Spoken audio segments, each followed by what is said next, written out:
Hire purchase. आज के जमाने में means in the last 10 years, actually 10 or 15 years old, this system is more popular in the customer। TV खरीदना है, fridge खरीदना है, ठीक है। आज धीरे धीरे लाइफ को क्या कर हम लोग लग्जरी बना रहे हैं। तो चलो भाई टीवी खरीदना है एलसीडी वाला, अब 28,000 रुपये, 20,000 रुपये, 25,000 रुपये एक साथ नहीं है अपने पास, बट 5,000 स्टार्टिंग में भर दिया, बाकी बच गया आपको मतलब 25,000 का, तो 5,000 20,000 बचा, वो 20,000 2,000 रुपये करके आपको देना है। लोन पे फोन, EMI, फ्लैट ले रहे लोग, EMI थोड़े थोड़े भरने, ठीक है ना। That is all about the hire purchase. The hire purchase what means instalment basis, एक साथ पूरे पैसे नहीं देने, थोड़े थोड़े करके देने, ओके। अब थोड़े थोड़े मतलब जरूरी नहीं कि मंथली देना है, वो अलग अलग एग्रीमेंट होता है, ठीक। तो उससे रिलेटेड चैप्टर है। So what is higher purchase? The capital good. What mean capital goods? आलू बटाटा चावल हायर परचेज पे लेंगे, लोन पे लेंगे, इंस्टॉलमेंट पे, ओके। वो भी आजकल जनरेशन कल्चर भाई, या चावल गेहूँ जो जरूरी हो चीज, दवाई ववाई नहीं मिलेगी इंस्टॉलमेंट पे, एक लोन पे फोन मिल जाएगा। कहीं लिखा था अरे मेडिसिन लोन पे, काश दिखा रहे कितने लोग को बच जाएगा जाल। ब्लड लोन पे ले लो भाई, नहीं दिया रहेगा, लेकिन फोन मोन। तो कैपिटल गुड्स मतलब means all fix assets. Capital goods means fix assets like machine, tractor, car, truck, computer, laptop, TV, fridge, ये सब क्या हो गया? Fix assets. That is called capital goods. So capital goods when we purchase in instalment basis, जब आप capital goods को instalment basis पे खरीदते हो तो उसको क्या बोलते हो? Hire purchase. अब इंस्टॉलमेंट बेसिस मतलब सारे पैसे आपको एक साथ नहीं देने, थोड़े थोड़े करके मिलना है। If the purchaser is unable to make the full payment at the time of purchase, अगर परचेज मतलब जो खरीद रहा है unable to make मतलब वो नहीं दे सकता है पूरा पैसा एक साथ, तो ठीक है भाई आप पूरे पैसे एक साथ मत दो, okay. Then he or she can opt मतलब select, opt means select, he can opt to select the higher purchase method। TV की दुकान में कितने का? 30,000 का है, नहीं हमारा बजट नहीं है, नहीं। अच्छा मैंने बताया कितने का है आपको, क्या है? अभी आप 5,000 दे दीजिए, बाकी हम लोग आपको इंस्टॉलमेंट पे भी ऑफर देते हैं। सही है, क्योंकि आपके दुकानदार वालों को भी मालूम है कि अरे पब्लिक के पास पैसे हर वक्त नहीं होंगे। अगर मैं इंतजार करते बैठू भाई 30,000 का आइटम मैं एक साथ पूरा कैश दे के बेचूंगा, तो शायद महीना पर बैठे दुकान में ना, तो 2-3 कस्टमर हैं जो पूरा पेमेंट एक साथ करेंगे, ठीक है ना। बाकी कस्टमर को इंस्टॉलमेंट वाला ही चाहिए। So the purchaser is unable to make the full payment, अगर खरीदने वाले को नहीं दे सकता पूरा पैसा एक साथ at the time of purchase. The time of purchase मतलब खरीदते टाइम, देन आपके ऑप्शन एक और क्या मिलता है? इंस्टॉलमेंट हायर परचेज मेथड का ऑप्शन मिलता है, आप ले सकते हो। Under hire purchase method assets purchase by making down payment. अब इसमें क्या होगा? आपको अगर हायर परचेज में आना है तो पहले स्टार्टिंग में थोड़े पैसे देने पड़ेंगे, तो बढ़ जाए डाउन पेमेंट। डाउन पेमेंट मतलब स्टार्टिंग में on the spot you have to pay something. तो मान लो 20,000, अभी मैं लिख के दूंगा टर्म्स, 20,000 का सेट है, तो चलो स्टार्टिंग में आपको 5,000 देना है या 4,000, शुरू में थोड़ा बहुत तो देना है पहला। दैट इज कॉल्ड स्टार्टिंग में जो पहला इंस्टॉलमेंट दिया ना, उसको क्या होता है? डाउन पेमेंट होती है, ओके ना। तो फर्स्ट इंस्टॉलमेंट आपने जो पे किया रहेगा that is called down payment, and the balance will be paid. बाकी जो बच गया है balance will be paid in future at equal periodical instalment. At equal मतलब बराबर देना है। अब पीरियोडिकल इंस्टॉलमेंट मतलब कुछ लोग महीने का एग्रीमेंट बना देंगे तो महीने देना रहेगा, तो उसको और बोलते हैं EMI, equal monthly instalment. EMI सुने ना, EMI इक्वल मंथली इंस्टॉलमेंट, यानी महीने में नहीं देना है। ऐसा कोई जरूरी नहीं कि हर एक एग्रीमेंट में महीने का ही रहता है, कोई क्वार्टरली भी लेता है, क्वार्टरली यानी 3 महीने का, कोई हाफ ईयरली लेता है 6 महीने का, और कोई ईयरली भी ले सकता है 7,000 रुपये करूँगा। It depend on the situation. Equal period का इंस्टॉलमेंट, आपने मान लो 6 महीने का ले लिया भाई, मैं 5-5 हजार रुपये 6 महीने में डालूंगा, तो हर 6 महीने में आपको 5-5 हजार देना है। तो इक्वल पीरियडिकल इंस्टॉलमेंट के अंडर हायर परचेज में क्या आता है, आप अगर असेट खरीद रहे हो तो स्टार्टिंग में क्या देना पड़ेगा, down payment, starting down payment देना है। बाकी का जो बैलेंस बच गया वो आपको फ्यूचर में पे करना है, इक्वली पे करना है। इक्वली मतलब बराबर अमाउंट देना आपको पीरियडिकली, ठीक है। सेलर को हम लोग वेंडर बोलते हैं, सेलर मतलब वेंडर, वेंडर मतलब सेलर होता है। तो हायर परचेज में वर्ड यूज होता है ना वेंडर। तो अगर ऑब्जेक्टिव में आ गया seller mean dash, vendor is called dash, vendor मतलब सेलर। अपना गड़ा इलेक्ट्रॉनिक्स जेठालाल, तो क्या है वेंडर, और जो भी कस्टमर आते रहेंगे purchaser. Normally in hire purchase method vendor will charge the interest. अब मान लो क्या है, अगर इंस्टॉलमेंट पे ले रहा पूरा पैसे, अगर एक साथ लेके खरीदूंगा मैं टीवी, तो मान लो टीवी 20 का पड़ रहा था या 18,000 का पड़ रहा था, लेकिन बिकॉज इंस्टॉलमेंट में ले रहे हो तो टीवी आपको 24,000 23,000 का पड़ेगा, उस पर अपना इंटरेस्ट भी जोड़ेंगे, फिर तो नहीं देंगे लोग। तो normally in the hire purchase method vendor will charge interest for the delay payment.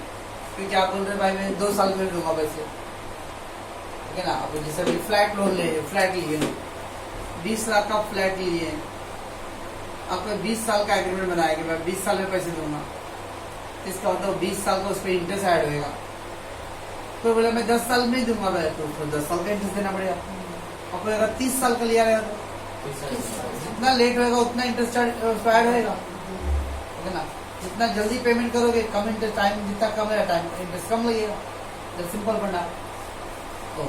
ये जो इंटरेस्ट आप मेरे को बताओ, जो इंटरेस्ट चार्ज वाला है, मतलब अगर कोई टीवी 18,000 का कैश देके लेता था, लेकिन बिकॉज आप इंस्टॉलमेंट पे ले रहे तो आप 22 का पड़ रहा, आपको चार्ज आपको ज्यादा देना पड़ रहा ना। ये चार्जर क्या है, इंटरेस्ट है। तो इंटरेस्ट दुकानदार वाले लोग के लिए क्या है, प्रॉफिट है, और कस्टमर के लिए लॉस।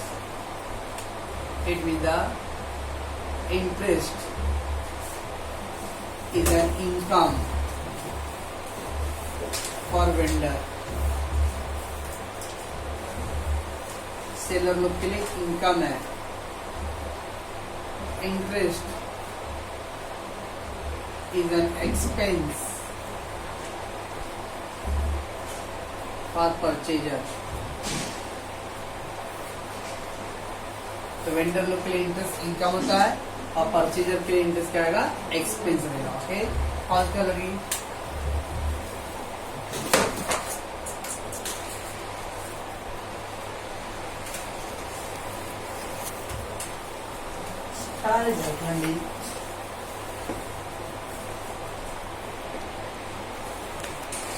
हाँ हो गया। चलो मेरा डिस्टिंग्विश वाला instalment basis hire versus purchase और इंस्टॉलमेंट मिला सबको। हाँ सर। अब क्या हायर परचेज इंस्टॉलमेंट ऑल्दो यार लुक लाइक सेम मतलब इंस्टॉलमेंट पकड़ा मतलब हायर परचेज हो गया, पर दोनों के जो यूसाज है उसके जो रूल्स बने ना वो अलग अलग है, टेक्निकल रूल। और अगले साल ऐसा में आप लोग को लॉ सब्जेक्ट आएगा, लॉ, ठीक है ना। तो उसमें रहेगा आपको उसके बारे में। छोड़ना फेस, छोड़ा आवाज दिख रहा है ना, फेस का क्यों है भाई, मैं तभी सलमान खान, शाहरुख खान, कैटरीना दिखाना है भाई, छोड़ना। और राखी देख रही ना, मैं तो जाता हूँ हाइड करके, अरे कल से बुर्का पहन के आऊंगा। आवाज सुनाई दे रहा है, दैट्स मोर इम्पोर्टेंट। चलो, so hire purchase versus instalment मिला था, ओके। उधर दिया क्या है, एक्ट गवर्निंग, मतलब कौन से एक्ट, मतलब उसमें जिसमें आपने पढ़ा था ओसी में 12th में, Indian partnership act 1932, joint stock company Indian partner company act 1956, है ना कुछ एक्ट।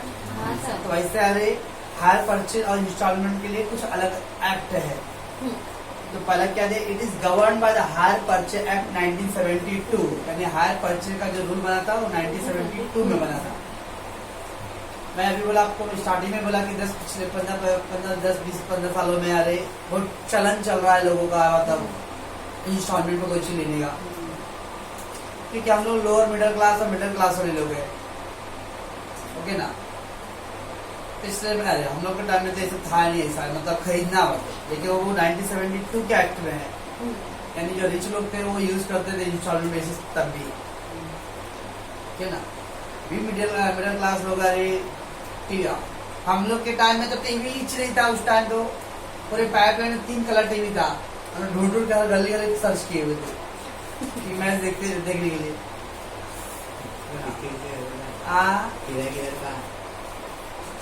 तो किसको बताऊँ, आपको बताओ भाई।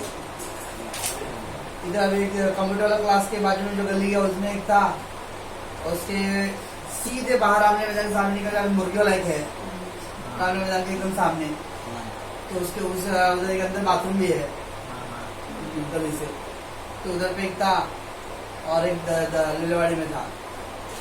तो कभी खिड़की से देखते थे तो लोग खिड़की बंद कर देते, फिर उसके जाते थे। तो that is 1972 act.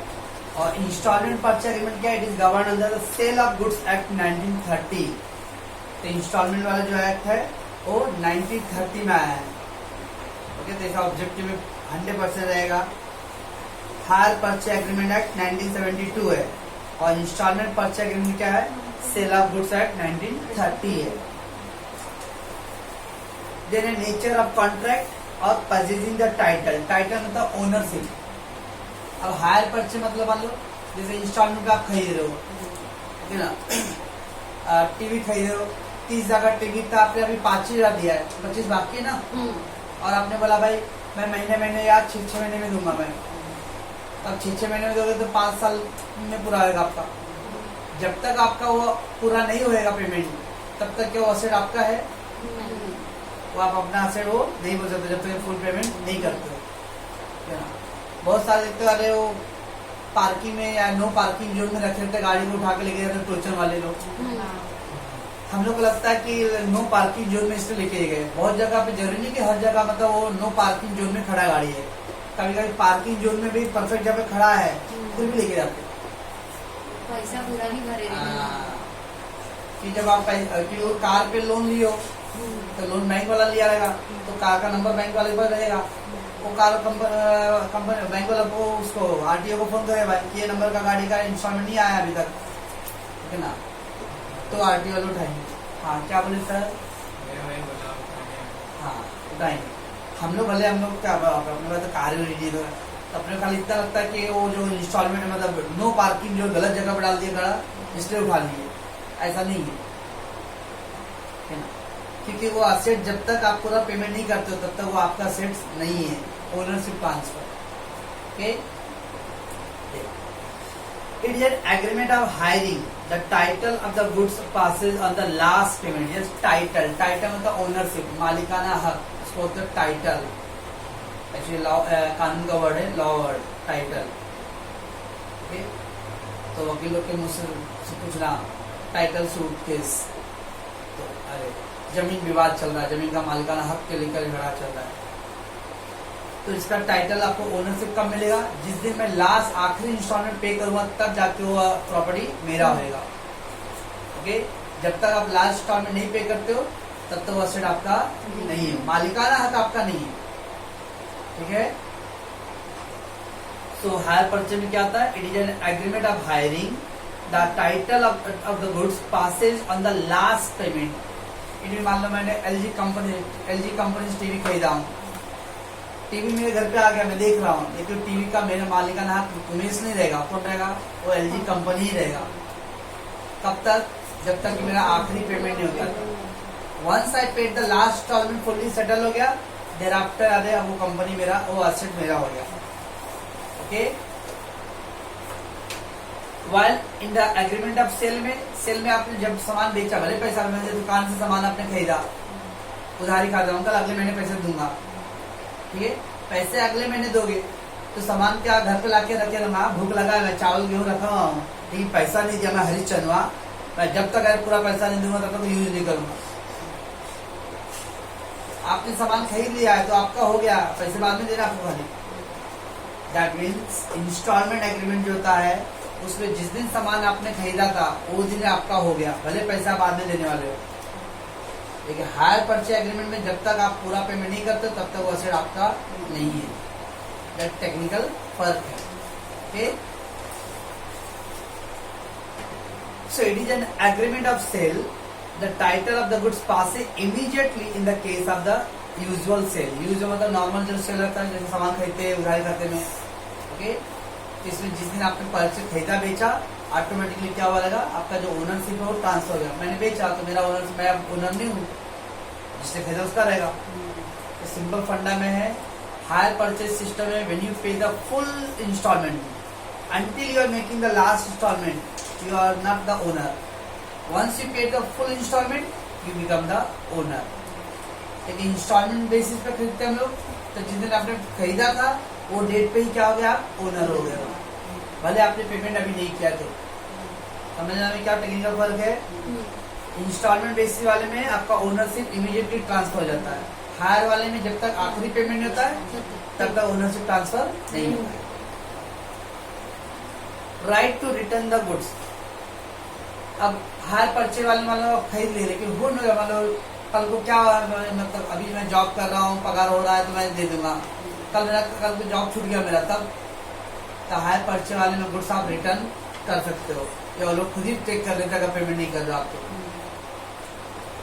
The hirer may return the goods without further payment except for the accrued instalment. Means future में आपने अक्रूड मतलब आउटस्टैंडिंग, जितना आपका आउटस्टैंडिंग इंस्टॉलमेंट रहेगा उसके जगह पे आप नहीं पेमेंट करना, लग रहा है फ्यूचर में नहीं दे सकता मैं, तो आप अपने सामान को वापस कर सकते हो। ओके, हायर का मतलब है भाड़े पर, हायर मतलब भाड़े पे लेना, ठीक है ना। तो भाड़े पे लिए तो अच्छे वापस दे दो, नहीं अगर यूज कर रहे हो तो। और सेल ऑफ एग्रीमेंट में सामान खरीद लियो और जाकर दुकान, ऐसा मेरे को नहीं पसंद आ, ले लो वापस। वो once you sold it can not be taken back unless seller default goods are not returnable. अगर सामान में डिफेक्टिव निकल गया, कुछ खराब निकला तो रिटर्न लेगा, सामान बराबर है तो रिटर्न नहीं लेगा। तो हायर परचेज में रिटर्न होता है, ओके, लेकिन एग्रीमेंट ऑफ इंस्टॉलमेंट में इसमें रिटर्न नहीं होता है। Seller's right to repurchase. Repurchase मतलब पजेशन से वर्ड आता है, पजेशन मतलब अधिकार, पजेशन मतलब अधिकार। ओके, दुकानदार हायर परचेज सामान बेचा है, अगर आपने पूरा पैसे नहीं दिया है तो दुकानदार का हक है को सामान आपसे उठा लेगा। फ्लैट के लिए लोन लेते लोग 20 साल 30 साल के लिए। ओके, मैं कभी भी बिलीव नहीं करता इस तरह का लोन लेके फ्लैट लेना। मान लो 40 लाख का फ्लैट ले लिया लोन लेके, 30 साल भरना है, कल को मेरे को कुछ हो गया तो फैमिली तो भर नहीं पाएगा, और फैमिली नहीं पाएगा तो उनको फिर वो घर खाली छोड़ के वो लोग बेइज्जत करके भगा हटाते हैं घर। तो दैट इज राइट ऑफ रीपोजेशन, क्योंकि अरे ये हायर परचेज का रूल ही है कि अगर पार्टी ने पेमेंट नहीं किया तो उनसे वो सामान आप वापस ले सकते हो। Okay, the seller may take the position of the, position मतलब अपने कब्जे में। वो लोग सुनते रहेंगे वर्ड, फ्लैट के वर्ड में पेमेंट हो गया लेकिन अभी तक चाबी नहीं मिला, तो चोरों ठगी करते, खासकर विरार साइड, पनवेल साइड, बदलापुर, बेलापुर में लोग लेते जमीन सस्ता होने की वजह से। लेकिन पैसा पूरा पेमेंट हो गया लेकिन रोज चाबी के लिए आजकल आजकल आजकल कभी भी यार जब तक पोजीशन सिर्फ ना मिले तब तक अरे पैसा पूरा पेमेंट करने का नहीं, पहले चाबी दो तब पैसा दूंगा मैं पूरा, है ना। पोजीशन से, पोजीशन मतलब अधिकार। जैसे यही लोग बिल्डिंग 12 साल में तैयार हुआ बन के ताजमहल। ओके, अपना घर होके भी लोग टेंट में रह रहे थे। ये बिल्डिंग देख रही है जिनीकरण के सामने जो बना बिल्डिंग, 12 साल लग गए उन बेचारों को। ओके, तो 12 साल अपना घर रह के भी लोग मम्मी की तरह टेंट में रह रहे थे। अभी भी पूरा बना ढंग से बना नहीं, वो अंदर सब वो लोग इंतजार कर, सब लोग खत्म हो गया, भाई चाबी दे दो, हम अपना अपना कर लेंगे, आपको जो भी करना है। So possession, so seller may take the possession of the goods if the hirer is in default. Hirer मतलब है जो खरीदार है, ओके, समझे ना। वेंडर, वेंडर मतलब सेलर, अब परचेजर को बोलते हैं हायरर। ना आप एक वर्ड लिख लो, परचेजर और buyer is called hirer. Hirer मतलब खरीदार, बायर।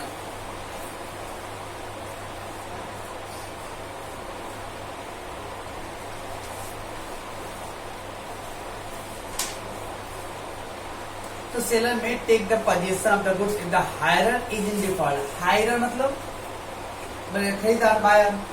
तो बायर डिफॉल्ट में मतलब बायर टाइम पे पेमेंट अगर नहीं कर रहा है तो दुकानदार क्या करेगा, वो सामान को अपने कब्जे में ले सकता है। ओके,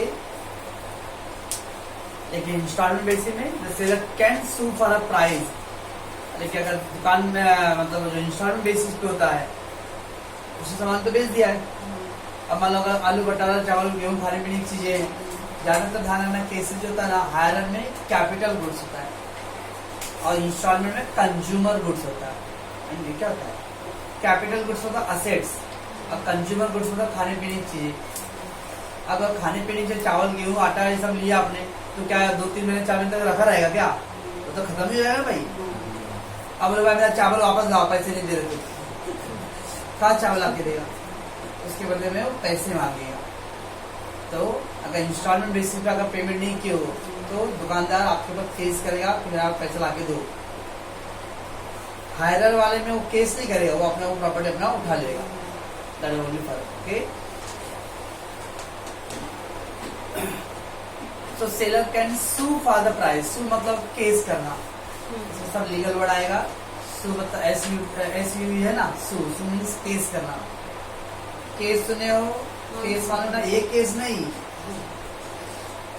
कोर्ट में केस करना।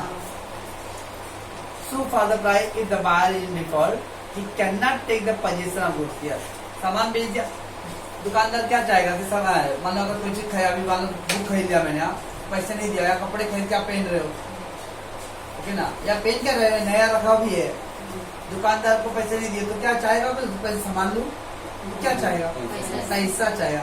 फिर सामान ले लिए तो दुकान कस्टमर चाल ले जाएगा छोटा छोटा, फिर तो दुकानदार लॉस है, तो चाहता मेरा सामान बिकना चाहिए ना। तो दुकानदार कभी नहीं चाहेगा मैं सामान टेक करूँ, वो बोले चाहेगा पैसा चाहिए।